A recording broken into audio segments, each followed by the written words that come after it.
Moi, quand j'avais quitté mes parents, qui m'ont mis dehors, on était aisés.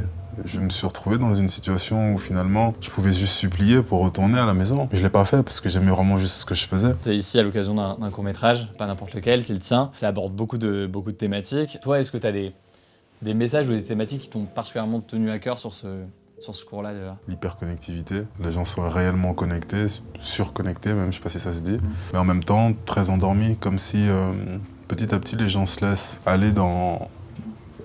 Ouais, une anesthésie quasiment de... Oui, j'ai généralisé. Cette question d'hyperconnectivité, c'est sûr que de ton côté, tu pourrais l'avoir parce que les gens t'écoutent en ligne, les gens réagissent à tes sons en ligne, les gens réagissent à ce que tu fais en ligne. T'arrives aujourd'hui à te détacher de ça? Je dirais que je m'attache à autre chose. Je sais pas si on se détache vraiment de ce genre de choses, mais je m'attache à autre chose. J'ai un rapport avec moi, personnellement, qui j'estime être assez élevé quand je regarde autour de moi. Je me parle très souvent, j'accepte pas mal de choses chez moi. Dans mon être intérieur, il n'y a ni bien ni mal, il y a juste est-ce que je me sens élevé ou je me sens un peu rabaissé. Et dans cette dynamique-là, forcément, même si je suis connecté de n'importe quelle façon, ça va moins m'atteindre parce qu'au final, j'ai un rapport avec moi qui est suffisant. Le regard des autres peut jouer parce qu'en fait ça détermine le succès de ce que tu fais, ça peut déterminer l'image que les gens ont de toi, etc. L'enjeu est peut-être encore plus important du fait de ta situation, arriver à le mettre à l'écart. Quand tu as déjà accepté d'être pauvre, il y a des choses qui t'atteignent plus. Enfin, moi, quand j'avais quitté mes parents, qui m'ont mis dehors, on était aisés.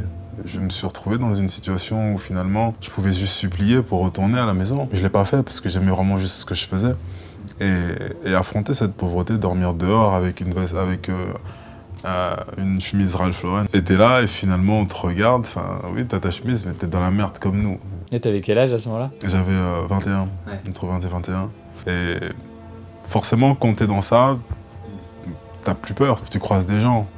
Tu croises réellement des meufs que tu draguais à l'époque.